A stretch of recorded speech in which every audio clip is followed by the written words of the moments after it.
బాగుందా ప్రభుజీ? ఓం నమో భగవతే వాసుదేవాయ. ఓం నమో భగవతే వాసుదేవాయ. ఓం నమో భగవతే వాసుదేవాయ. నారాయణం నమస్కృత్య నరం చైవ నరోత్తమం దేవీం సరస్వతిం వ్యాసం తతో జయం ఉదీరయేత్. నష్టప్రాయేషు అభద్రేషు నిత్యం భాగవత సేవయా భగవతే ఉత్తమ శ్లోకే భక్తిర్భవతి నైష్టికి.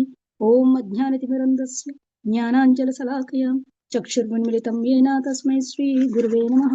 శ్రీ చైతన్య మనోభీష్టం స్థాపితం येन భూతలే స్వయం రూపః కదా మహ్యం దదతి స్వాపదాంతికం. వందేహం శ్రీగురో శ్రీయుతపదకమలం శ్రీగురున్ వైష్ణవంశ్చ శ్రీరూపం సాగ్రజాతం సహగణ రఘునాథాన్వితం తం సజీవం సాద్వైతం సావధూతం పరిజన సహితం కృష్ణ చైతన్య దేవం శ్రీరాధా కృష్ణ పాదాన్ సహగణ లలిత శ్రీ విశాఖాన్వితాంశ్చ. హే కృష్ణ కరుణా సింధో దీనబంధో జగత్పతే గోపేశా గోపికా కాంత రాధా కాంతా నమోస్తుతే. తప్త కాంచన గౌరాంగి రాధే వృందావనేశ్వరి వృషభానుసుతే దేవి ప్రణమామి హరిప్రియే. వాంఛాకల్పతరుభ్యశ్చ కృపా సింధుభ్య ఏవ చ పతితానాం పావనేభ్యో వైష్ణవేభ్యో నమో నమః. జయ శ్రీ కృష్ణ చైతన్య ప్రభు నిత్యానంద శ్రీ అద్వైత గదాధర శ్రీవాసాద గౌరభక్త వృంద. Hare Krishna Krishna Krishna Hare Hare Hare Rama Rama Rama Hare Hare. Hare Krishna Krishna Krishna Hare Hare Hare Rama Rama Rama Hare Hare. Hare Krishna Krishna Krishna Hare Hare Hare Rama Rama Rama Hare Hare. Thank you Prabhuji. Hare Krishna. Thank you Mataji. So మనం ఈరోజు 51, 52 శ్లోకాస్ చదువుతాము. నేను ట్రై చేస్తా చదవడానికి. సాంస్క్రిట్ లో ఇంగ్లీష్ లో రాసుకున్నాను. ఫలం బ్రహ్మణి సన్యస్య నిర్విసంగ సమాహితః కర్మ ధ్యక్షం చ మన్వాన ఆత్మానం ప్రకృతే పరాం గృహేషు వర్తమానోపి ససామ్రాజ్య శ్రియాన్వితః నా సజ్జతేంద్రియ అర్థేషు నిరాహం మతిర్ అర్కవత్.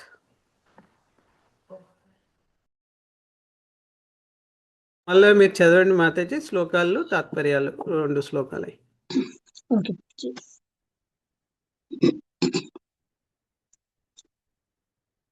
ఈరోజు శ్రీమద్ భాగవతం చతుర్థ స్కందం అధ్యాయం 22 టైటిల్ పృథు మహారాజు కుమార గణమును కలుసుకొనుట నుండి 51, 52 శ్లోకాలు చదువుకుంటున్నాం. 51 శ్లోకం.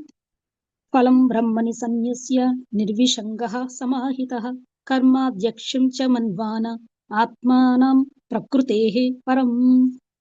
పృథు మహారాజు ప్రకృతికి పరుడైనట్టి దేవదేవునికి నిత్య సేవకునిగా తనను పూర్తిగా అంకితం కావించుకునని తత్ఫలితముగా అతని కర్మఫలములన్నీయును భగవంతునికి అర్పణం కావింపబడిను. సర్వాధ్యక్షుడైన దేవదేవునికి తాను సేవకుడును అని అతడు సర్వదా తలపోసెను. భగవత్ సేవలో పృథు మహారాజు జీవనము, అంకిత భావము కర్మయోగమునకు ఒక చక్కని ఉదాహరణము కాగలదు. కర్మయోగము అనడి పదము భగవద్గీతలో తరచుగా వాడబడింది. ఆ కర్మయోగమునకు పృథువు ఇచ్చట చక్కని ఉదాహరణను నెలకొల్పినాడు. ఫలం బ్రహ్మణి సన్యస్య లేదా విన్యస్య అనగా కర్మ ఫలములను మనుజుడు పరబ్రహ్మమైన శ్రీకృష్ణునికే అంకితం కావించవలను. ఆ విధముగా చేయుట ద్వారా అతడు సన్యాస స్థితిలో నిలిచిన వాడగును. భగవద్గీత 18వ అధ్యాయం 22వ శ్లోకం యందు తెలుపబడినట్లు కర్మఫలములను శ్రీకృష్ణ భగవానుకు వసుగొట్టియే సన్యాసము అనబడును. కామ్యానాం కర్మణాం న్యాసం సన్యాసం కవయో విదుః సర్వకర్మ ఫలత్యాగం ప్రాహు త్యాగం విచక్షణాః. విషయ కోరికలు పరమగు కర్మలను త్యజించుటయే సన్యాసము అని విజ్ఞులు పలుకగా, సర్వ కర్మల ఫలమును విడిచుటయే త్యాగమని బుద్ధిమంతులు పలుకుదురు. పృథువు గృహస్థునిగా జీవనము గడుపుచున్నప్పటికీ నిజమునకు సన్యాసాశ్రమమునందే నెలకొని ఉండెను. ఈ విషయము రాబో శ్లోకములలో మరింత స్పష్టం కాగలదు. పృథు మహారాజు కర్మఫలముల ఎడ అనురక్తుడు కాని కారణమున నిర్విషంగ అనగా సంగరహితుడు అను పదము ప్రాధాన్యమును సంతరించుకున్నది.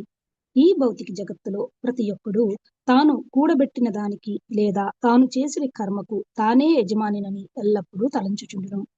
కానీ కర్మఫలమునన్నింటినీ భగవత్ సేవకు వినియోగించినప్పుడు మనుజుడు నిజముగా కర్మయోగమును ఆచరించిన వాడగును. కర్మయోగమును ఎవరైనాను ఆచరించవచ్చును. కానీ విశేషముగా అది గృహస్థునికి అత్యంత సులభమైనది. అతడు భగవన్ మూర్తిని ఇంటిలో ప్రతిష్ఠించుకొని భక్తి యోగా విధానములచే దేవదేవుణ్ణి అర్చించవచ్చును. ఈ భక్తి యోగా విధానమున శ్రవణము, కీర్తనము, స్మరణము, సేవనము, శ్రీ విగ్రహారాధనము, వందనము, ఆదేశ పాలనము, శ్రీకృష్ణునితో సఖ్యము, ఆత్మ నివేదనము అనేది 9 అంశములు ఇమిడియుండును. శ్రవణం కీర్తనం విష్ణోః, స్మరణం పాదసేవనం, అర్చనం వందనం, దాస్యం సఖ్యం, ఆత్మనివేదనం. ఈ కర్మయోగ భక్తి యోగ విధానములను అంతర్జాతీయ కృష్ణ చైతన్య సంఘము ప్రపంచమంతటను ప్రచారం కావించుచున్నది. ఆ సంఘములోని సభ్యులను అనుసరించుచు ఎవ్వరైనను ఆ విధానములను నేర్పవచ్చును. గృహమునందు లేదా ఆలయమునందు శ్రీ విగ్రహమే సమస్తమునకు యజమానిగా భావింపబడును. ప్రతి ఒక్కడు శ్రీ విగ్రహమునకు నిత్యదాసుడే. భగవానుడు ఈ భౌతిక సృష్టిలోని భాగము కానందున దివ్యుడై ఉన్నాడు. భౌతిక జగత్తులోని సమస్తము భగవానుని బాహ్య శక్తిచే సృజింపబడినను దేవదేవుడు మాత్రము దానిచే సృజింపబడనందున ప్రకృతేహే పరం అను పదములు ఈ శ్లోకమున ఉపయోగింపబడినవి. భగవద్గీత 9వ అధ్యాయం 10వ శ్లోకం యందు ధ్రువపరపబడినట్లు శ్రీకృష్ణ భగవానుడే సమస్త భౌతిక సృష్టికి పరమాధ్యక్షుడై ఉన్నాడు. మయ్యాధ్యక్షేణ ప్రకృతి సూయతే సచరాచరం హేతునానేన కౌంతేయ జగద్వి పరివర్తతే. ఓ కౌంతేయ, నా శక్తులలో ఒకటైన భౌతిక ప్రకృతి నా అధ్యక్షతను వర్తించుచు స్థావర జంగములను సృష్టించుచున్నది. దాని నియమమును అనుసరించి ఈ జగత్తు మరలా సృష్టింపబడుచు లయమనందుచున్నది.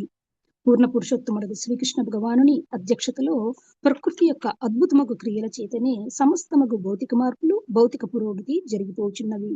అనగా భౌతిక జగత్తులోని సంఘటనలు వాటంతట అవే జరుగుటలేదు. మనుజుడు ఎల్లప్పుడూ కృష్ణదాసుడై ఉండి ఆ దేవదేవుని సేవలోనే సమస్తమును వినియోగించినచో ఈ జన్మలోనే జీవన్ముక్తినిగా పరిగణించబడును. సాధారణంగా ఈ దేహ త్యాగానంతరమే ముక్తి లభించుచుండును. కానీ పృథు మహారాజును అనుసరించుచు జీవనము కొనసాగించువాడు ఈ జన్మలోనే ముక్తుడు కాగలడు.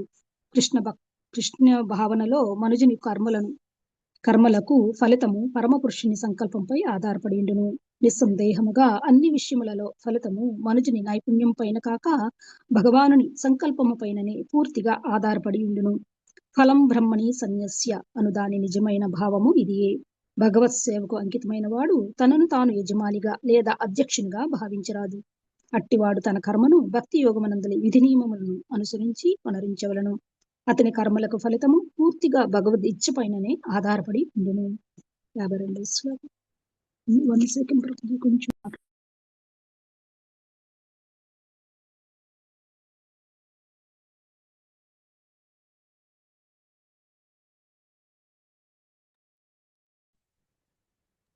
హలో, 51వ శ్లోకం. సారీ ప్రభుజీ, కొంచెం వాటర్ తాగింది. 51వ శ్లోకం. సారీ, 50 అయిపోయింది ప్రభుజీ. 52వ శ్లోకం. గృహేషు వర్తమానోపి సా సామ్రాజ్య శ్రియాన్వితః నా అసజ్జతే ఇంద్రియార్థేషు నిరహం మతిః ఆర్కవత్.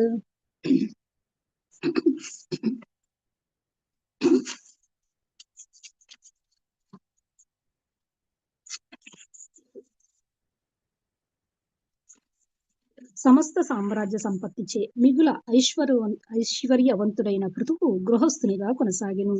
ఐశ్వర్యమును అతడు ఎన్నడను ఇంద్రియ భోగమునకై వినియోగించనందున పరిస్థితుల ప్రభావమునకు గురి కానట్టి సూర్యుని వలె అనాసక్తుడై నిలిచెను. ఈ శ్లోకమున గృహేషు అను పదము ప్రధానమైనది. బ్రహ్మచర్యము, గార్హస్థము, వానప్రస్థము, సన్యాసము అనడి 4 ఆశ్రమములలో కేవలం గృహస్థాశ్రమములో ఉన్నవానికి స్త్రీ సాంగత్యము అనుమతింపబడింది. కనుక భక్తునికి గృహస్థాశ్రమము అనున్నది ఇంద్రియ భోగమునకు ఒక రకమైన అనుమతి పత్రము వంటిది. గృహస్థునిగా కొనసాగినప్పటికీ అపారమగు సామ్రాజ్య లక్ష్మిని కలిగి ఉన్నప్పటికీ ఇంద్రియ భోగరతుడు కాకపోవుట పృథు మహారాజు ప్రత్యేకత. ఇట్టి విశేష లక్షణము అతడు భగవానుని విశుద్ధ భక్తుడు అని సూచించుచున్నది. విశుద్ధ భక్తుడెన్నడును ఇంద్రియ భోగమునకు ఆకర్షితుడు కాడు. తత్ఫలితముగా అతడు ముక్తుడగుచున్నాడు. భౌతిక జీవనమున మనుజుడు స్వీయ తృప్తికై ఇంద్రియ భోగమున నెలకొనగా, భక్తిమయ జీవనమున లేదా ముక్తి జీవనమున భగవత్ ప్రీతిని లక్ష్యముగా భావించును. ఈ శ్లోకమున పృథువు సూర్యునితో పోల్చబడిను. సూర్యుడు కొన్ని మార్లు మలమూత్రములపై పెక్కు కలుషిత పదార్థములపై ప్రకాశించినను సర్వశక్తిమంతుడైనందున వానిచే ప్రభావితుడు కాడు. పైగా ఆ కలుషిత ప్రదేశమును అతడు పవిత్రం కావించును. అదే విధముగా భక్తుడు పెక్కు భౌతిక కర్మలలో నెలకొనినప్పటికీ ఇంద్రియ భోగవాంఛ లేని కారణమున వానిచే ప్రభావితుడు కాడు. విశుద్ధ భక్తుడు ప్రతి వస్తువును భగవత్ సేవలో ఏ విధంగా వినియోగించవలనో ఎరిగియుండును. కనుక భౌతిక కర్మలచే ఏనాడును ప్రభావితుడు కాడు. పైగా తన దివ్యముగు ప్రణాళికలచే అతడు అట్టి కర్మలను పవిత్రమనర్చగలడు. ఈ విషయము భక్తి రసామృత సింధునందు సర్వోపాధి వినిర్ముక్తం తత్పరత్వేన నిర్మలం అని వర్ణింపబడింది. భౌతిక ఉపాధులచే ప్రభావితుడు కాకుండా భగవత్ సేవలో పూర్తిగా పవిత్రుడొకటియే భక్తుని ఏకైక లక్ష్యము. Thank you Prabhuji. Hare Krishna. Thank you Mataji. Hare Krishna. So start చేసే ముందు క్విక్ ప్రేయర్స్ బిగిన్ చేద్దాం. ఓం అజ్ఞానతిమిరాంధస్య జ్ఞానాంజనాశలాకయా చక్షురున్మిలితం येन తస్మై శ్రీ గురవే నమః. శ్రీ చైతన్య మనోభీష్టం స్థాపితం येन భూతలే స్వయం రూప కదా మహ్యం దదాతి సుపదాంతికం. కృష్ణాయ వాసుదేవాయ దేవకీ నందనాయ చ నందగోపకుమారాయ గోవిందాయ నమో నమః. జై శ్రీ కృష్ణ చైతన్య ప్రభు నిత్యానంద శ్రీ అద్వైత గదాధర శ్రీ వాసాది గౌర భక్త బృంద. హరే కృష్ణ కృష్ణ కృష్ణ హరే హరే, హరే రామ రామ రామ హరే హరే. క్షమించాలి, మా ఇంట్లో ఆ పిల్లలు ఇద్దరు ఉన్నారు, కొంచెం డిస్టర్బెన్స్గా ఉంది. But so thank you for joining ఈరోజు మీటింగ్. ఈరోజు మనం 4th క్యాంటో కంటిన్యూ చేస్తున్నాం. 4 వర్ణ సృష్టి. దాంట్లో 22nd అధ్యాయం మహారాజు పృథు చతుర్కుమారుల సమావేశం. అందులో 51, 52 శ్లోకాల్లో మనం ఈరోజు పరిశీలిస్తున్నాం. సో మనం ముందుగా తెలుసుకున్నట్టే ఈ చాప్టర్ని 4 పార్ట్స్లో డివైడ్ చేస్తే లాస్ట్ పార్ట్లో మనం ఉన్నాం అన్నట్టు. లాస్ట్ సబ్ సెక్షన్ అనవచ్చు. ఫస్ట్ సబ్ సెక్షన్లో మనం నేర్చుకున్నది 1 to 16 శ్లోకాస్లో పృథు మహారాజు పరిపాలన, కుమారులను ఆహ్వానించడం మరియు వారిని ప్రశ్నించడం. తర్వాత 17 నుంచి 40 వరకు శ్లోకాలలో మనం నేర్చుకున్నది సనత్ కుమారులు పృథు మహారాజు అడిగిన ప్రశ్నలకు విస్తృతంగా సమాధానం ఇవ్వడం జరిగింది. అక్కడి నుంచి మళ్ళీ 41 నుంచి 48 దాకా పృథు మహారాజు కుమారులను స్తుతించడం. ఇప్పుడు 49 to 63 శ్లోకాస్ పృథు మహారాజు యొక్క మహిమమైన పరిపాలన మరియు పృథు మహారాజు యొక్క గుణాలను, గ్లోరియస్ రూల్ అండ్ క్వాలిటీస్ని చెప్తున్నారు ఈ సెక్షన్. దాంట్లో మనం 51 and 52 ఈ 2 శ్లోకాలు ఈరోజు చదువుతున్నాం. సో దీన్ని ప్రధానంగా 4 థీమ్స్గా డివైడ్ చేసుకోవచ్చు అన్నట్టు. ఈరోజు గృహస్థుడైన పృథు మహారాజు భోగంలో లేనివాడు. సో ఈజ్ నాట్ ఎంజాయింగ్ అంటే వైరాగ్యముకి ఒక పరాకాష్ట అన్నట్టు పృథు మహారాజు. అది ఒకటి. ఫలితాలను భగవంతునికి సమర్పించడం, ఇది 2nd థీము. తర్వాత అహంకార రహిత నాయకత్వం, లీడర్షిప్. నేను రాజుని, నేను యజమాని అనే భావం లేకుండా కేవలం భగవంతుని సేవకుడిని అని భావించాడు. ఇది 3rd థీమ్. ఇంకా లాస్ట్ ఎగ్జాంపుల్ లాస్ట్ శ్లోకాలో 2nd శ్లోకాలో ఇచ్చింది, సూర్యుడిని ఉపమానం చేసుకొని సూర్యుడు ఎలా ఉంటాడు అనేది కలుషితం కాకుండా భోగ విషయాల చుట్టూ ఉన్న అతను పృథు మహారాజు అనాసక్తుడు అన్నట్టు ఆ సెన్స్ గ్రాటిఫికేషన్స్కి. మెటీరియల్ వరల్డ్లో ఉన్నాడు, బట్ స్టిల్ ఆ భక్తి స్టేజ్లో ఉన్నాడు కాబట్టి అతనికి ఇవి ఏవి అంటట్లేవు అన్నట్టు. ఈ మాయ ఏవి అతని మీద ఇన్ఫ్లుయెన్స్ చేయలేకపోతుంది. సో అది. సో ఆ ఎగ్జాంపుల్ ఈ 4 థీమ్స్ మనము వాళ్ళు ఇప్పుడు సనత్ కుమారులు వచ్చారు కదా, సనక, సనంద, సనాతన, సనత్ కుమారులు. వీళ్ళు బ్రహ్మ మానసపుత్రులు. వాళ్ళు వచ్చి అతనికి కుమారులకు వచ్చి పృథు మహారాజుకి భక్తి, వైరాగ్యం, ఆత్మజ్ఞానం గురించి అత్యంత గంభీరమైన విషయాలు బోధించారు. సో అది విన్న మహారాజు తన రాజ్య పరిపాలనను కృష్ణార్పణ భావంతో అహంకార రహితంగా, ఇంద్రియ ఆసక్తి లేకుండా కొనసాగించాడు అన్నట్టు. సో ఆ సిచ్యువేషన్లో ఇప్పుడు మనం ఈ శ్లోకాస్ని 1 by 1 చూద్దాం. సో ఫస్ట్ శ్లోకాలో 51 శ్లోకాలో ఏంటంటే అతని మూడ్ ఎలా ఉంది, what is the mood of Prithu Maharaj. అతను సర్వెంట్ మూడ్లో ఉన్నాడు. Servant of the lord. నేను కృష్ణదాసుడిని, నేను ప్రొప్రైటర్ కాదు. కృష్ణనే ఓనరు, ప్రొప్రైటరు, మెయింటైనరు, సస్టైనర్ అన్నీ ఆయనే. నేను జస్ట్ కేర్ టేకర్. నా యాక్టివిటీస్ అన్నీ భగవంతుడికి సమర్పిస్తున్నాను. ఆ భావంలో ఉన్నాడు అన్నట్టు. ఇది 51. 52 ఏంటి? అన్ఎఫెక్టెడ్. ఏది అన్ఎఫెక్టెడ్ అవుతుంది? ఆయన హౌస్ హోల్డర్, గృహస్థలో ఉన్నా కూడా, అంత పెద్ద రాజ్యము, సంపద అన్నీ కలిగిన అన్ని అపులెన్సెస్ ఉన్నా కూడా సెన్స్ గ్రాటిఫికేషన్ చేసుకోకుండా, అవన్నీ సెన్స్ గ్రాటిఫికేషన్స్ యూజ్ చేయకుండా, ఆ రిచెస్ కానీ అపులెన్సెస్ కానీ ఆయన అన్ఎఫెక్టెడ్గా ఉన్నాడు. జస్ట్ లైక్ సూర్యుడి లాగా. అది అన్నట్టు ఈ ఓవరాల్గా ఇది అన్నట్టు. సో మనం ఫస్ట్ శ్లోక ఇన్డెప్త్గా వెళ్తే, ప్రభుపాద భగవద్గీత శ్లోకాన్ని కంపేర్ చేశారు. ఫస్ట్ దాంట్లో ఏమని ఉందంటే 18.2 ఈ శ్లోక భగవద్గీతలో, కామ్యానాం కర్మణాం న్యాసం సన్యాసం కవయో విదుః సర్వకర్మ ఫలత్యాగం ప్రాహుస్త్యాగం విచక్షణాః. సో దీంట్లో ఏమంటాడంటే, త్యాగి ఏంటంటే రిజల్ట్స్ అన్నీ కృష్ణుడికి అర్పితం చేసేస్తాడు. Renounce state order of life అంటే సన్యాసం లాగా అనిపిస్తుంది అన్నట్టు. సో ఒక జ్ఞాని ఈ త్యాగం చేయడం అన్నట్టు, results of all activities, and చేసే ప్రతి పని రిజల్ట్స్ని భగవంతుడి కోసమే చేస్తాడు అన్నట్టు. అలా ఉన్న పృథు మహారాజు ఒక హౌస్ హోల్డర్, గృహస్థ. కానీ ఆయన ఆర్డర్ ఆఫ్ లైఫ్ ఏంటంటే సన్యాస ఆర్డర్ ఆఫ్ లైఫ్లో ఉన్నాడు. లాస్ట్ స్టేజ్ ఆఫ్ లైఫ్ మనము బ్రహ్మచర్యము, గృహస్థ, వానప్రస్థం, సన్యాసం ఉంటుంది కదా. సన్యాస స్టేజ్లో ఉండాల్సినవి ఆయన హౌస్ హోల్డర్గా ఉండి చేస్తున్నాడు ఆ విధంగా. బికాజ్ ఆయన చేస్తున్నది ఏంటి? త్యాగం. ఏం త్యాగం చేస్తున్నాడు? రిజల్ట్స్, ఆల్ యాక్టివిటీస్ యొక్క రిజల్ట్స్ని త్యాగం చేస్తున్నాడు, రెనౌన్సియేట్ చేస్తున్నాడు. సో దీన్ని మనకు త్యాగ అనేది 18th చాప్టర్లో శ్రీకృష్ణుడు అర్జునుడికి ఉపదేశించిన దాంట్లో మనకు క్లియర్గా చెప్తున్నాడు అన్నట్టు. సో ఇది హైయెస్ట్ ఆర్డర్ ఆఫ్ లైఫ్ ఏంటి? సన్యాసం. సో ఆ విధంగా ఈ లర్న్డ్ పర్సన్ ఉన్నాడు. ఎందుకు లర్న్ట్ అంటే ఆ జ్ఞానం వచ్చేసింది, ఆ భగవద్జ్ఞానం, భగవంతుడికి సంబంధించిన స్పిరిచువల్ నాలెడ్జ్ మనకు తెలిసింది.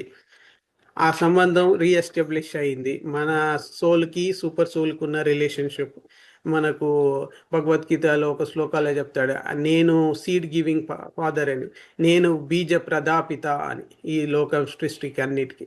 సో ఆ విధంగా మన రిలేషన్షిప్ బిట్వీన్ కృష్ణ అది ఎస్టాబ్లిష్ అయిపోతే, ఆ నాలెడ్జ్ మనకు తెలిస్తే మనం ఈ విధంగా చేస్తామన్నాడు భక్తి యోగంలో. పృథు మహారాజ్ భక్తి యోగంలోనే ఇది చేయగలుగుతున్నాడు. సో ఇక్కడ ఇంకో వర్డ్ ఏంటంటే నిర్విసంగ అనే వర్డ్ యూజ్ చేస్తాడు, అన్కంటామినేటెడ్. సో దాంట్లో ఏంటంటే ఆ రిజల్ట్స్కి అటాచ్ కాడు. రిజల్ట్ ఏదొచ్చినా భగవతి ఇచ్చ, అది కృష్ణుడు నాకు ఇచ్చిన అవకాశం, అది ఆ విధంగానే జరగాలని ఉంది కాబట్టి ఆ విధంగా జరిగింది. సో దీనికి నేను చేశాను అనుకోడు, కృష్ణుడికి ఇచ్చాను రిజల్ట్, ఆయన చేయాల్సింది ఆయన డ్యూటీ ఆయన చేశాడు, వర్క్ పర్ఫామ్ చేశాడు. రిజల్ట్స్ మీద నాకు ఎలాంటి ఎక్స్పెక్టేషన్ లేదన్నట్టు. అది ఎలా అయితే, సో ఇప్పుడు మనం పంట పండించామనుకో, బాగా పండింది, వర్షాలు పడ్డాయి మంచి టైంలో, అన్నీ ఏమి కోతల టైంలో వర్షాలు పడకుండా ప్రకృతి సహకరించింది, మంచి క్రాప్ వచ్చింది అనుకోండి, అది కృష్ణ. అది ఇప్పుడు అంతా అయిపోయి రేపో మాపో క్రాప్ కట్ చేసే టైంలో వర్షాలు పడి అకాల సైక్లోనియా వస్తే అదేమైతుంది? నష్టం జరిగిపోతుంది. సో రిజల్ట్ ఒక అగ్రికల్చరిస్ట్, ఒక వ్యవసాయదారుడి చేతిలో లేదు కదా. వాడు చేయాల్సిన కర్మ వాడు చేశాడు. వాడు విత్తనాలు నాటాడు, నీళ్లు పెట్టాడు, పెంచాడు. సపోజ్ ఏదైనా తోట కానీ, పండ్లు కానీ, ఏదైనా ఉన్నదనుకో, చెట్లు కానీ, వరి కానీ, ఏ ధాన్యమైనా చేస్తే సో ఆ చేతిలో ఉండదు అన్నట్టు, రిమైనింగ్ భగవంతుని. సో అది ఒకటి. తర్వాత ఈవెన్ అదే పర్పోర్ట్లో శ్రీల ప్రభుపాద్ మన ఆ, ఆ, ఒక శ్లోక 7th canto 5th chapter 23rd Prahlad Maharaj చెప్తాడండి, శ్రవణం కీర్తనం విష్ణోర్ స్మరణం పాద సేవనం అర్చనం వందనం దాస్యం సాఖ్యం ఆత్మనివేదనం అని నవవిధ భక్తి గురించి డిస్క్రైబ్ చేస్తాడు అన్నట్టు. ఆ నవవిధ భక్తిని ఫాలో అవుతూ ఈ విధంగా ఒక కర్మయోగి అండ్ భక్తి యోగి లాగా రాజు ట్రాన్స్ఫార్మ్ అవుతున్నాడు అన్నట్టు, అది ఫాలో అవుతున్నాడు. సో మన ఇస్కాన్ కూడా కర్మయోగ అండ్ భక్తి యోగాని రెండు మిక్స్ చేసుకొని ఉందన్నట్టు యాక్చువల్గా మన ఇస్కాన్ కూడా. అది కూడా ఇందులో పర్పుట్లో మెన్షన్ చేస్తారు. సో ఎవరైనా ఈ సింపుల్ మెథడ్స్ని లెర్న్ చేసుకొని వేరే వాళ్ళ మెంబర్స్ ఇందులో ఇస్కాన్లో వాళ్ళు ఎలా ఫాలో అవుతున్నారు, వాళ్ళు గృహస్థాలే, సో వాళ్ళు కర్మయోగా చేస్తారు, భక్తి యోగా ఎట్లా చేస్తున్నారు, ఇవన్నీ రెండు ఇందులో ఉన్నాయి అని చెప్తున్నారు. తర్వాత ఇంకోటి ఎగ్జాంపుల్ ఏమంటుందంటే డైటీ వర్షిప్, విగ్రహారాధన. సో మనము ఆ భగవంతుడిని ఇంట్లో ప్రతిష్ఠించామనుకో, మనము అన్నీ ఆయనకే వదిలేస్తాం. మనం ఎటర్నల్ సర్వెంట్గా ఫీల్ అయ్యి మొత్తం ఆయన మీద వదిలేస్తాం. ఇది నీ ఇష్టానుసారమే జరుగుతుంది, ఏది జరిగినా అది నీ ఇచ్చ కాబట్టి నువ్వు డిజైర్ చేసిందే అయింది ఫైనల్గా, అల్టిమేట్గానే తెలుసుకుంటాం. సో మనం ఇంట్లో సపోజ్ కొన్నిసార్లు మొన్న ఒక ప్రభువు చెప్తున్నాడు, మొన్న సండే భక్తి వృక్ష గ్రూప్ వాళ్ళు కుకింగ్ చేశారు, ఏది ఇస్కాన్ బాల్టిమోర్లో. సో వాళ్ళు అన్నీ చేసి దేవుడికి సమర్పించారు. తర్వాత ఏదైనా ఉప్పు తక్కువ ఉన్నా ఏదైనా మార్పులు చేర్పులు కొన్ని చేద్దాము ప్రసాదం పెట్టే ముందు అందరికీ అని ట్రై చేద్దాం అనుకుంటే, టేస్ట్ చూస్తే పర్ఫెక్ట్గా ఉంది. అంత లార్జ్ క్వాంటిటీలో వండినప్పుడు ఒక్కొక్కసారి అటు ఇటు అవుతుంది, బట్ అది కరెక్ట్గా వచ్చింది అన్నట్టు. సో మనం పూర్తిగా విశ్వాసంతో నమ్మకంతో మనం చేసినప్పుడు, ఎవరికి అంత ఎక్స్పీరియన్స్ లేదు, ఒక 150 మందికి వండి అంత ఎక్స్పీరియన్స్ లేదు, అయినప్పటికీ వాళ్ళు చేసినప్పుడు అన్నీ సెట్ అయిపోయింది. సో కొన్నిసార్లు ఏంటంటే డివైన్ హ్యాండ్ ఇన్విజిబుల్గా ఉంటుంది, మనకు తెలియదు. కృష్ణుడు ఆ విధంగా మనతోని ఏపిస్తాడు అన్నట్టు. అది మ్యాజిక్ ప్రపోర్షన్స్ అంటారు, మ్యాజిక్ రేషియోస్ అని మ్యాథమెటిక్స్లో ఉంటాయి. అవి కొన్ని లైక్ వంట వండే వాళ్ళకి తెలిసిపోతుంది, చేతికి తెలిసిపోతుంది. సో అది పడుతుంది అన్నట్టు. కొత్తగా నేర్చుకునేటోడికి కష్టం, అది వాడికి తెలియదు. వాడు ప్రతిసారి కొంచెం కొంచెం ఉప్పు వేసుకొని టేస్ట్ చేసుకోవాల్సి వస్తుంది. కానీ అది ఎక్స్పీరియన్స్ వచ్చినాక సో అది అలా అన్నట్టు మనం చేస్తున్న కృషికి భగవంతుడి కృషి కూడా సపోర్ట్ చేస్తుంది అన్నట్టు. సో మనం ప్రయత్నం చేస్తుంటుంటే, భక్తిలో మనం ముందుకు వెళ్తూ ఉంటుంటే ఆయన కూడా మనకు సపోర్ట్ ఇస్తుంటాడు, ఆయన గ్రేస్ కూడా వస్తుంది, కృష్ణుడి గ్రేస్ కూడా వస్తుంది. అలా అయితేనే మనం కంటిన్యూ చేయగలం. ఆయన గ్రేస్ రాలేదు అనుకో, మనం ఎంతో సార్లు చేసినా కూడా ఏదో ఒక టైంకి నిరుత్సాహపడిపోయి కిందికి వెళ్తూ ఉంటాం. సో అది మనం పైకి వెళ్ళాలి అంటే ఆయన కొన్నిసార్లు గ్లిమ్సెస్ చూపిస్తుంటాడు. ఇప్పుడు ఈవెన్ మనం నారద ముని ప్రీవియస్ జన్మది కూడా చూసాం. భక్తి సిద్ధాంతుల దగ్గర వాళ్ళ మదరు వర్క్ చేసినప్పుడు ఆ చాతుర్మాస్యం టైంలో వాళ్ళ దగ్గర నుంచి నేర్చుకొని, వాళ్ళ దగ్గర నుంచి జ్ఞానం తెలుసుకొని భగవంతుడి గురించి ఆయన మెడిటేట్ చేసి తపస్సులు చేసి ఆయనకు 1 సెకండ్ మాత్రమే విష్ణువు ప్రత్యక్షమయ్యాడు. ఆయన అది కూడా కళ్ళు మూసుకుని తపస్సు చేస్తున్నప్పుడు. తర్వాత మళ్ళీ ఎప్పటికీ కనబడలేదు.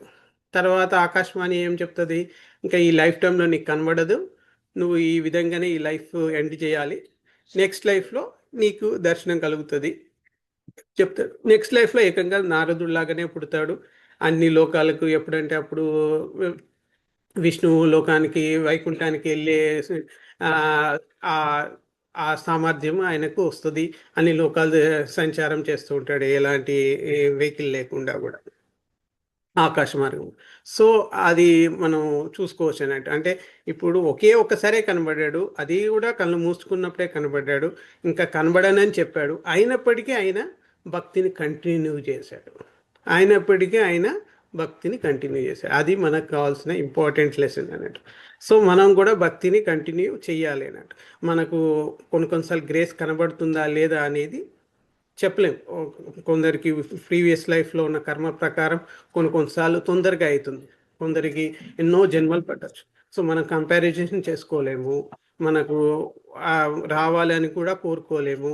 గురువుల దయ, వైష్ణవుల దయతోని దేవుడి కరుణ ఉంటే, ఆయన మన మీద దృష్టి పెడితే మనకు ఆ భాగ్యం కలిగిస్తాడు, మనం కొంచెం కొంచెం గ్రో కావడానికి అవకాశం ఉంటుంది.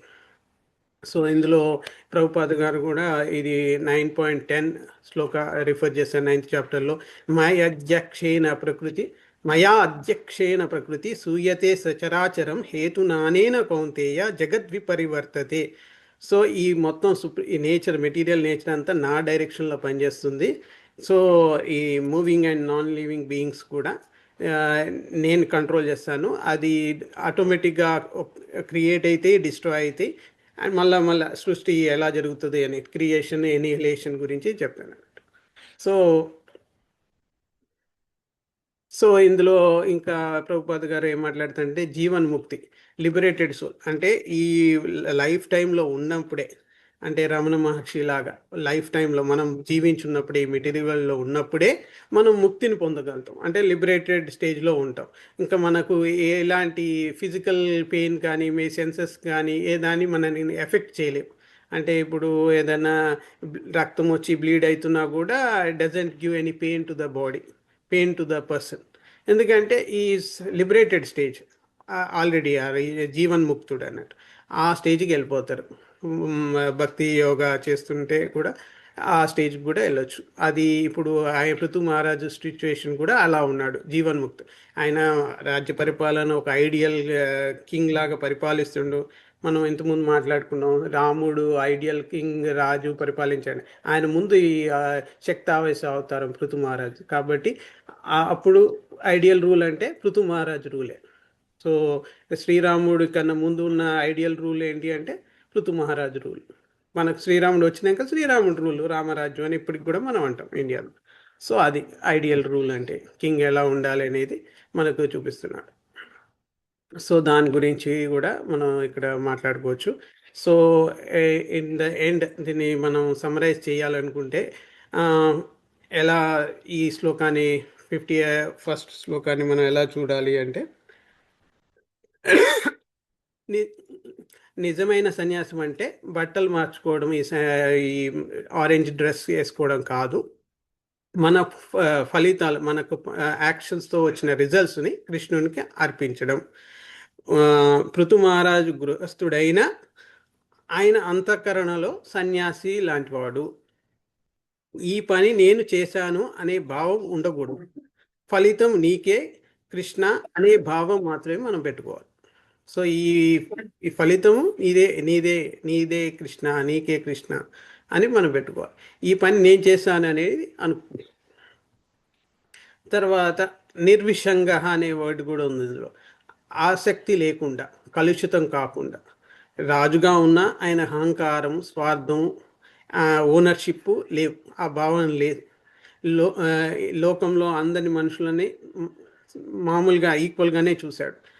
ఇది నాది, నేను సంపాదించాను అని అనుకోకుండా. సో ఇదంతా కృష్ణుని సేవ కోసం మాత్రమే అని భావించాడు పృథు మహారాజు. అది మనం ఇంకో పాయింట్. తర్వాత మనసును పూర్తిగా కృష్ణుడిపై కేంద్రీకృతం చేశారు, అంటే స్థిరంగా ఉంచాడు. రాజ్య పరిపాలన, యజ్ఞాలు, ప్రజాసేవ ఇవన్నీ చేస్తున్నా కూడా మనసు మాత్రం కృష్ణుడిపైనే స్థిరంగా ఉంది పృథు మహారాజు. సో ఇదే మన నిజమైన కర్మయోగుల లక్షణం. మన భగవద్గీతలో కూడా చూస్తాం. మనకు కర్మ చేసే అధికారం ఉంది, కానీ కర్మ ఫలితం మీద లేదు. అది మనం అర్థం చేసుకోవాలి. తర్వాత ఈ భగవంతుడు కృష్ణుడు ఈ ప్రకృతికి అతీతుడు. సో ఆయన ఎబో, ఆయన అధ్యక్షన ఈ ప్రకృతి నడుస్తుంది. సో అది మనం గుర్తుపెట్టుకోవాలి. ఈ ప్రకృతిని పైన ఉంటాడు. సో అది, సో హృదయంలో పరమాత్మ, ఆయనే సర్వకర్మల అధికారిగా, ప్రకృతికి అతీతుడిగా సంపూర్ణంగా మనం భావించాలి. ఆ విధంగా పృథు మహారాజు భావించాడు. ఇది మనం ఈ శ్లోకంలో నేర్చుకోవాల్సిన ముఖ్య అంశాలు. సో నెక్స్ట్ శ్లోకంలో చూస్తే ఇది అన్ఎఫెక్టెడ్. అన్ఎఫెక్టెడ్ దానికి వన్ లైన్ ఏంటంటే, ఆయనకి ఇన్ని అపులెన్సెస్ ఉన్నా, ఇన్ని సిరి సంపదలు, రాజ్యాధికారము ఇవన్నీ ఉన్నా కూడా ఆయన సెన్స్ గ్రాటిఫికేషన్ కోసం వాడలేదు. ఆయన అవన్నిటికీ అన్ఎఫెక్టెడ్గా ఉన్నాడు. సూర్యుని ఎగ్జాంపుల్ చూపించాడు. అంటే నేను నేను ఈ యజమానిని, నేను ఈ గొప్పవాడిని అనే అహంకారాన్ని భావన ఆయనకు లేదు. సూర్యుడు అన్ని రకముల వస్తువులపై సమానంగానే ప్రకాశిస్తూ వాటి గుణాలకు కలుషితం కాకుండా ఉన్నట్లే పృథు మహారాజు కూడా తన రాజ్య పరిపాలనలో పూర్తిగా అనాసక్తుడిగా ఉన్నాడు. పరిపాలన చేస్తూ వాటి మీద అనాసక్తుడిగా ఉన్నాడు. ఇప్పుడు ఇప్పుడు సన్ రేస్ ఒక యూనో అందరి మీద ఈక్వల్గా పడుతుంది. అంటే ఇప్పుడు పాడైపోయిన, కుళ్ళిపోయిన శవం ఉందనుకో, దాని మీద పడుతుంది, మామూలుగా ఈ ట్రీస్ మీద పడుతుంది. సో అలా అని అదేదో దాని మీద పడినంత మాత్రాన వాసన వస్తుంది కదా అని సూర్య కిరణాలకి ఏమి కాదు, ఏం లాస్ లేదు, ఏం లేదు అది సన్లైట్ అది. సో ఆ విధంగా మనం ఆలోచించాలన్నట్టు. సో దీంట్లో ఇంపార్టెంట్ పాయింట్ ఏంటి, గృహేషు. సో అవసరం మన 4 రకాల ఆశ్రమాలు ఉంటాయి కదా, బ్రహ్మచర్యము, గృహస్థ, వానప్రస్థ, సన్యాసం. సో ఇందులో గృహస్థ అనేది ఇంపార్టెంట్, బికాజ్ అన్ని ఆశ్రమములను పోషించేది గృహస్థాశ్రమే. బ్రహ్మచారులకు భోజనం పెట్టాలన్నా, లేకపోతే వానప్రస్థులను చూసుకోవాలన్నా, సన్యాసులకు వెల్త్ ఇవ్వాలన్నా అంతా గృహస్థనే ఇస్తారు. సో వీళ్ళందరికీ ఇది ఇంపార్టెంట్. సో హౌస్ హోల్డర్కి మాత్రమే అసోసియేషన్ విత్ ఉమెన్ అలౌడ్ ఉంది గృహస్థాశ్రమంలో. సో వాళ్ళే సెన్స్ గ్రాటిఫికేషన్ చేసుకునే వెసులుబాటు ఉంది. బట్ యాజ్ ఎ డివోటీ చేసుకోవాలి. అంటే ఏంటంటే మనం అది ఆల్వేస్ మన సెన్స్ గ్రాటిఫికేషన్ని, ఇప్పుడు సంతానం కోసము సెన్స్ గ్రాటిఫికేషన్ యూజ్ చేసుకోవచ్చు. సో అలా అన్నట్టు కొన్ని ఇప్పుడు మనం టెంపుల్ కన్స్ట్రక్షన్ కోసం మన సంపాదన వాడుకోవచ్చు. అలా ఏది చేసినా మనం at the end Krishna purpose fulfil చేస్తున్నామా, కృష్ణ కోసం చేస్తున్నామా అని ఆలోచించుకోవచ్చు.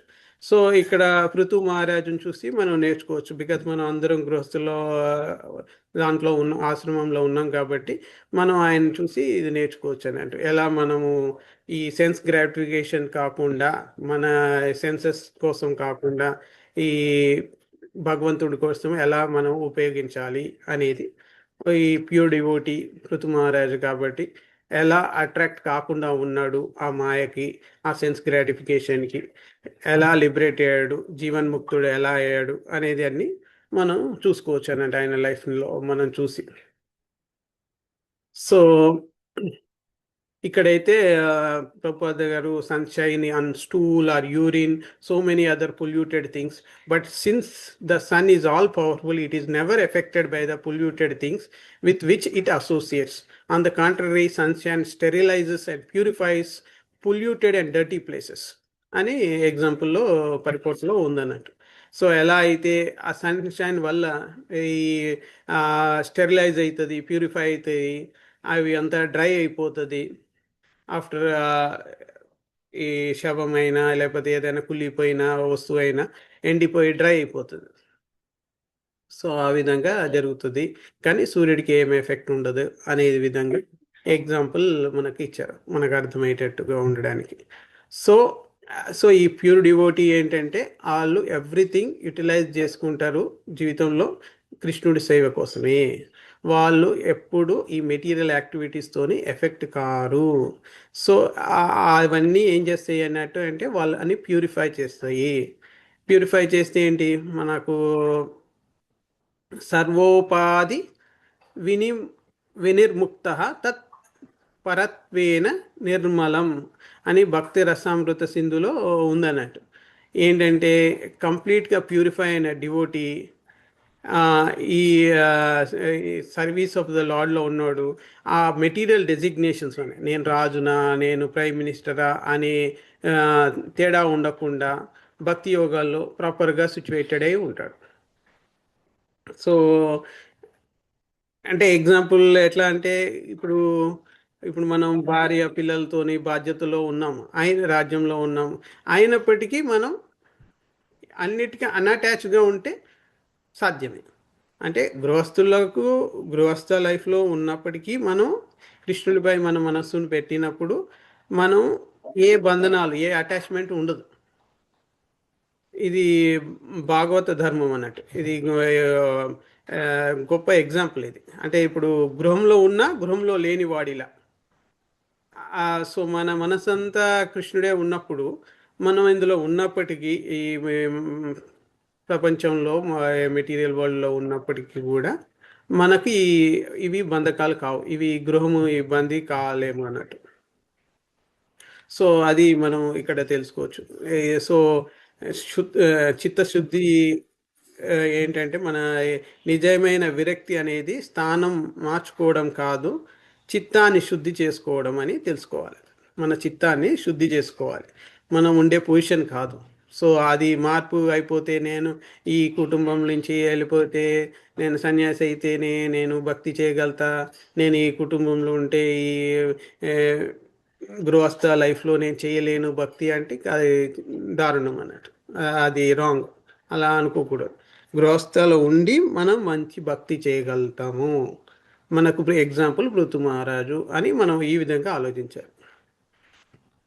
తర్వాత ఇన్ని ఐశ్వర్యాలు ఉన్నాయి. ఒక రాజు అంటే ఎన్ని అధికారం ఉంటుంది, ఎంత ఐశ్వర్యం ఉంటుంది, ఎంత ఫాలోయింగ్ మంది బార్బలం అన్నీ ఉంటాయి, ఎంత గౌరవం ఉంటుంది. అయినా కూడా ఆయన ఆ దానికి లొంగలేదు అన్నట్టు. ఆ సర్వైశ్వర్యాలు ఉన్నా కూడా ఆయన అవి ప్రభావం చూపలేదు. ఆయన ఇంద్రియ ఆసక్తి కానీ ఈ అహంకారం పెరగడానికి కానీ ఇవన్నీ హెల్ప్ కాలేదు. ఆయన ఎంతసేపు కృష్ణుడి మీద అటాచ్మెంటే పెట్టుకున్నాడు. సో అది ఇంపార్టెంట్. అది ఆత్మ సుఖం ఒక భగవంతుని సేవలోనే దొరుకుతుంది అని గ్రహించన్నాడు. సో మనకు ఐశ్వర్యం వైరాగ్యం కలిసినప్పుడే నిజమైన వైభవం. ఐశ్వర్యం ఉన్న గృహస్థుడు నిరక్తుడిగా ఉంటే అతడు అత్యంత గొప్ప ఉదాహరణగా నిలుస్తాడు. సో ఒక రిచ్ కుటుంబంలో ఉండి ఒక అన్నీ ఉండి ఒక మంచి నిజమైన భక్తుడిగా ఉంటే వాడు గుడ్ ఎగ్జాంపుల్గా ఉంటాడు. సో అంత ఐశ్వర్యం ఉన్నా కూడా వాడు అన్అటాచ్డ్గా ఎలా ఉండి గృహస్థులాగా ఉండి కూడా కృష్ణుడికి ఎలా అత్యంత ప్రియ భక్తుడిగా మారాడు ఉన్నాడు అనే అతన్ని చూస్తే ఎగ్జాంపుల్ లాగా ఉంటుంది అన్నట్టు, ఒక గొప్ప ఉదాహరణలాగా. సో మనం అతన్ని చూసి నేర్చుకోవచ్చు అన్నట్టు. సో ఇంద్రియ సుఖాల మీద ఆసక్తి ఉండదు పృథు మహారాజుకు. అన్నీ చేసుకునే అవకాశం ఉంది రాజు కాబట్టి, ఎంతో మందిని పెళ్లి చేసుకోవచ్చు, కానీ చేసుకోలేదు. ఓన్లీ అర్చితోనే ఉన్నాడు పృథు మహారాజు. మనం చూసాం వీణా నుంచి పుట్టినప్పుడు డైరెక్ట్గా పృథు మహారాజు అర్చి ఇద్దరు ప్రత్యక్షమవుతారు. సో సో అతను ఎట్లా ఆహారం నిద్ర సుఖం ఐశ్వర్యం ఇవన్నీ ఉన్న వాటి అది భోగం కోసం యూజ్ చేయలేదు, ధర్మము భక్తి సేవ కోసమే ఆయన ఇవన్నీ యూజ్ చేశాడు. సో అది ఒక మనం ప్రాక్టికల్గా నేర్చుకోవాల్సింది. అది ఈ పృథు మహారాజు యొక్క లైఫ్ నుంచి, క్యారెక్టర్స్ నుంచి, గుణగణాల నుంచి మనం అందులోనే ఉన్నాం. సో మనం ఈ నేను అనే భావన, ఈ అహంకారము, ఇది నా రాజ్యము, నేను రాజు, నా కోసం ఈ జీవితం, ఇది నేను యజమాని కాదు, నేను అధికారిని కాదు, నేను కేవలం భగవంతుని సేవకుడిని అని అనుకుంటే మనం భక్తిలో ప్రోగ్రెసిస్తాం. సో మనం ఇదంతా భగవంతుండే, ఈ రాజ్యము ఈ ప్రజలు ఇదంతా భగవంతుని ఆస్తి, నేను చూసే ప్రతిదీ భగవంతుడిది క్రియేషన్, నాది కాదు, నేను జస్ట్ కేర్ టేకర్ మాత్రమే, నేను ఆయన సేవకుడిని అనే భావంతోనే మనం ఎల్లప్పుడూ ఉండాలి. అది ఇంపార్టెంట్ మన టేక్అవే ఈరోజు పాయింట్. సో మనకు ఎగ్జాంపుల్గా చూడాలంటే గంగా నది కూడా సరే, మనం చేసిన పాపాలని మన అన్ని పొడగొడుతుంది. గంగలో మునిగితే మన పాపాలు పోతాయి అంటారు. సో ఆ పవిత్రమైన గంగ కూడా ఇట్లాంటి భక్తులు స్నానం చేసినప్పుడు తరిస్తుంది అంట. సో ఈ మంచి వైష్ణవస్ తీసుకున్నప్పుడు ఆ గంగలో కూడా అది కూడా ప్రకాశిస్తుంది. సో మనం అర్థం చేసుకోవాలి. ఒక మంచి డివోటీని ఏది కలుషితం చేయరు, ఎలా సూర్యుడిని ఎవరు కలుషితం చేయలేరు అలా. అది ఎగ్జాంపుల్గా తీసుకోవచ్చు. అండ్ మనం ఈవెన్ భగవద్గీత కోట్ చేయాలనుకుంటే ఆ, ఈ యజ్ఞారాత్ కర్మణోన్యత్య లోకోయం కర్మబంధన అని థర్డ్ చాప్టర్ 9th శ్లోకాలో ఉంటుంది. భోగం కోసం చేసే పని బంధనం, భగవంతుని కోసం చేసే పని విముక్తి. ఇది మనం అర్థం చేసుకోవాలి.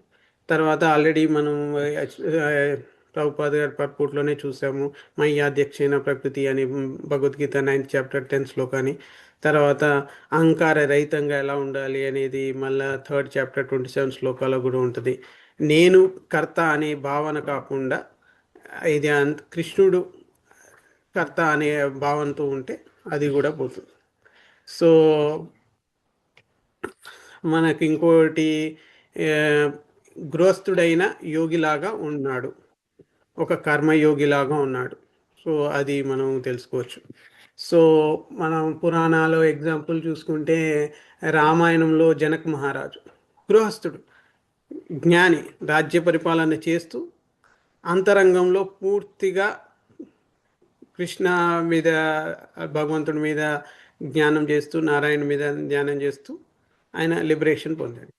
మనకి ఈవెన్ భగవద్గీతలో కూడా ఉంటుంది. వాళ్ళు వాళ్ళు ఆ స్టేజ్లో ఉన్నా కూడా వాళ్ళు మన లాంటి సాధారణ మనుషులు వీళ్ళని చూసి నేర్చుకుంటారని, వాళ్ళు ఎగ్జాంపుల్గా ఉండాలి అని వాళ్ళు కర్మ చేస్తూ ఉంటారు. సో కర్మయోగ ద్వారా లిబరేట్ అయిన వాళ్ళలో మనం ముఖ్యంగా జనక మహారాజుని చూడగలుగుతాం, గృహస్థ. సో ఇలా చాలా మనం చూసుకుంటే చాలా రాజులు ఉంటాయి. భరత మహారాజు గురించి కూడా మాట్లాడుకోవచ్చు. ఈవెన్ మన శ్రీల ప్రభుపాద్ గారు ఆయన చాలా చేశారు. 108 ఇస్కాన్ టెంపుల్స్ స్థాపించారు. ఏదో లక్షలలో శిష్యులు ఉన్నారు. ఆయన ప్రపంచవ్యాప్తంగా ఇన్ఫ్లుయెన్స్ ఉంది. ఆయన కూడా హృదయంలో ఒకటే అనుకుంటాడు, నేను కేవలం కృష్ణ సర్వెంట్, ఇదంతా నేను కృష్ణుడి కోసం చేస్తున్న పని అని ఏ మాత్రం ప్రయారిటీ తీసుకోడు దాంట్లో. అది మనం చేసేది కూడా ఆ విధంగా ఉండాలి. సో ఇప్పుడు ఆయన శిష్యులు, ఆయన గాడ్ బ్రదర్స్, గిరిరాజ్ స్వామి, రాజ్నాథ్ స్వామి, ఇప్పుడు ఆయన శిష్యులలో వీళ్ళందరూ ఎన్నో సేవా కార్యక్రమాలు, కొందరైతే బిగ్ ప్రాజెక్ట్స్ చేస్తున్నారు. ఈవెన్ మాయాపూర్లో ఇప్పుడు అవన్నీ కడుతున్నారు. బట్ వాళ్ళు ఇదంతా ప్రభుపాదుల కృప, ఇదంతా కృష్ణ కోసమే చేస్తున్నాము అని నిస్వార్థంగా, ఎలాంటి పేరు మీద, వైభవం మీద లేకుండా హ్యూమిలిటీతో చేస్తున్నారు అన్నట్టు, సేవ చేస్తున్నారు. సో ఈ మనకు కాంటెంపరీగా చూసుకుంటే ఈ డివోటీస్ అందరూ మెయిన్ ఇప్పుడు ఇనిషియేటెడ్ డివోటీస్ అయినా, ఇనిషియేషన్ ఇచ్చే డివోటీస్ అయినా, ప్రభుపాద వాళ్ళ లైఫ్స్ ప్రతిదీ ఎగ్జాంపుల్గా మనం చూసుకోవచ్చు. సో ఫైనల్గా ఈ శ్లోకాస్ మనం ఈరోజు ఎండ్ చేసే ముందు ఫైనల్గా యాజ్ ఏ కృష్ణ డివోటీ మనం ఏం నేర్చుకోగలుగుతాము? సో మనం కూడా గృహస్థుడైనా సరే భక్తి పరాకాష్ట సాధ్యమే. సో మనం ఈ గృహంలో ఉండి మన పని, కుటుంబం ఇవన్నీ అడ్డంకులు కావు. మన మనసు కృష్ణుడిపై ఉంటే చాలు. సింపుల్. ఫలితాలను కృష్ణుడికి అర్పించగలగాలి. నేను చేశానని కాకుండా కృష్ణ ఇది నీ కోసమే అని భావించాలి. సో ఈ ప్రిన్సిపల్స్ ఫాలో అయ్యి మనకు అహంకారం లేకుండా, అహంకారం పతనం హేతువు అనేది అర్థం చేసుకొని, వినయం మనల్ని రక్షిస్తుంది అని అర్థం చేసుకొని, సేవ కోసమే జీవించాలి, ఇంద్రియ సుఖం కోసం కాదు, భోగం కోసం జీవితం కాదు, భగవత్ సేవ కోసమే జీవితం అని మనం సూర్యుని ఎగ్జాంపుల్గా పెట్టుకొని మనం ఎలాంటి విషయాలతో కలుషితం కాకుండా ఉండి మన కర్మయోగాన్ని భక్తి యోగంగా మార్చుకుంటూ భగవంతుడి మీద ఫుల్గా కాన్సన్ట్రేట్ చేస్తూ భక్తి కంటిన్యూ చేస్తే మనం కూడా పృథు మహారాజుని అనుకరించడానికి ఛాన్సెస్ ఉంటాయి. సో ఇంపార్టెంట్, మనం అదే ఈరోజు లెసన్లో మనం నేర్చుకోగలుగుతాం. సో ఇంకా నేనేమన్నా తప్పు మాట్లాడినా, ఏదైనా మిస్టేక్స్ చెప్పానా, అంటే హర్ట్ చేసినా ఎవరినైనా, please forgive. Thank you very much for listening and giving your association. Your servant of all Krishna devotees. Any questions, anything to add?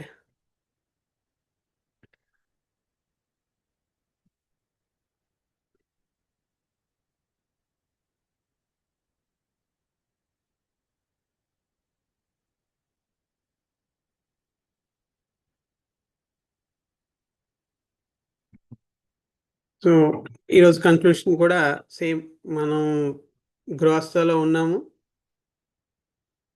కానీ ఈ లైఫ్ మనం భోగించడానికి కాదు, మనం కృష్ణుడిని సేవ చేసుకోవడానికి యూజ్ చేసుకోవాలి. అహంకారం లేకుండా హ్యూమిలిటీతో మనం ఈ గృహస్థ ధర్మంలోనే హైయెస్ట్ పీక్కి వెళ్ళొచ్చు, జీవన్ముక్తులు కూడా కావచ్చు. ఇవన్నీ సాధ్యమే. పృథు మహారాజు మనకు గొప్ప ఎగ్జాంపుల్. సో ఇవి నా థాట్స్. ఇంకా ఎవరికి ఏం క్వశ్చన్స్ లేకుంటే we can end the class. వాంఛాకల్పతరుభ్యశ్చ కృపా సింధుభ్య ఏవ చ పతితానాం పావనేభ్యో వైష్ణవేభ్యో నమో నమః. గ్రంథరాజ్ శ్రీమద్ భాగవతం की जय, श्रील प्रभुपाद की जय, अनंत कोटि वैष्णव वृंद की जय. Hare Krishna devotees, thank you. Thank you, Prabhuji. Hare Krishna. Thank you Prabhu. Hare Krishna. Thank you Praveen Prabhu. అది చూసాను ప్రభు, వాల్మార్ట్ అమెజాన్ ఇండియాలో చాలా తక్కువ ధరకు దొరుకుతున్నాయి భాగవతం టేల్స్ అని. ఇక్కడ $35 నడుస్తుంది. టోటల్ సెట్ అయితే 175 ఉంది. ఓకే, అయితే ఇండియాలోనే ఆర్డర్ పెట్టేసి ఎవరితోనో వస్తే తెప్పించుకోవడం. అయితే చాలా ఎక్కువ బుక్స్ ఉన్నాయి, 7 బుక్స్ కాబట్టి అవి వెయిట్ ఉన్నాయి. నా దగ్గర 7 ఉన్నాయి, నేను చూస్తే వెయిట్ గా అనిపించినాయి. సో ఒక టూ బుక్స్ అయినా తీసుకొచ్చినా చాలు అన్నట్టు. ఇప్పుడు ఆ 2 బుక్స్ చదివిన దానికి చాలు. షూర్. నా దగ్గర ఫస్ట్ బుక్ యాక్చువల్ గా ఎక్స్ట్రా కాపీ ఉన్నట్టుంది. I will try to give you when I see you in temple. ఎప్పుడైనా తీసుకొస్తే ఇస్తాను, నా దగ్గర ఉంది ఒకటి. షూర్ ప్రభు, నేను ఈ సండే వస్తాను. నేను కలిస్తే ఇస్తాను. అండ్ ఇండియా నుంచి తెప్పించుకుంటే బెటరు. ఇక్కడైతే 175 నాకు చాలా ఎక్కువ అనిపించింది ప్రభు, అందుకే ఇక లింక్ పంపించలేదు. నాకు పంపండి ప్రభు, నేను ఒకవేళ వీలైతే ఇండియాలో తెలిసిన వాళ్ళకి చెప్పి తెప్పించుకుంటాను ఒకవేళ. అది బెస్ట్. అదే చూడండి, అలా మీరు పోయినప్పుడు కూడా తెచ్చుకోవచ్చు. అన్నీ కూడా ఒకటేసారి చదవక్కర్లేదు, మొత్తం 7 ఉన్నాయి. ఒక 3-4 బుక్స్, 2 బుక్స్, 3 బుక్స్ అయితే చేసుకుంటే తర్వాత కూడా ఓవర్ ద 1 ఇయర్ తీసుకురావచ్చు ఎవరైనా. షూర్. మీ దగ్గర ఒకవేళ ఎక్స్ట్రా కాపీ ఉంటే కనుక నాకు ఇవ్వండి సండే. ఒకటే ఉంది ప్రభు, ఫస్ట్ బుక్ అనుకుంటా. నాకు కూడా ఎవరో గిఫ్ట్ ఇచ్చారు మా పిల్లలకి. అయితే డాడీ నేను ఆల్రెడీ కొన్నావు కదా, ఇది మనకి ఇచ్చి అంటే నేను అన్న ఎవరికైనా గిఫ్ట్ ఇద్దాంలే మనము, అంటే ఇంట్రెస్టెడ్ గా ఉన్న వాళ్ళకి ఇద్దామని అనుకున్నాను. సో ఇంట్రెస్టెడ్ గా ఉంటే నా దగ్గర ఫస్ట్ బుక్ 2 కాపీస్ ఉన్నట్టున్నాయి. నేను మా పిల్లలకి ఇచ్చి వాళ్ళు మీ పిల్లలకి ఇచ్చేస్తారు కావాలంటే గిఫ్ట్ లాగా. తప్పకుండా ప్రభు. అది ఉంది. Okay, no problem. Hare Krishna.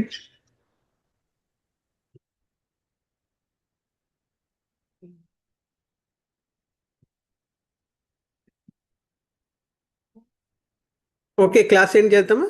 Hare Krishna.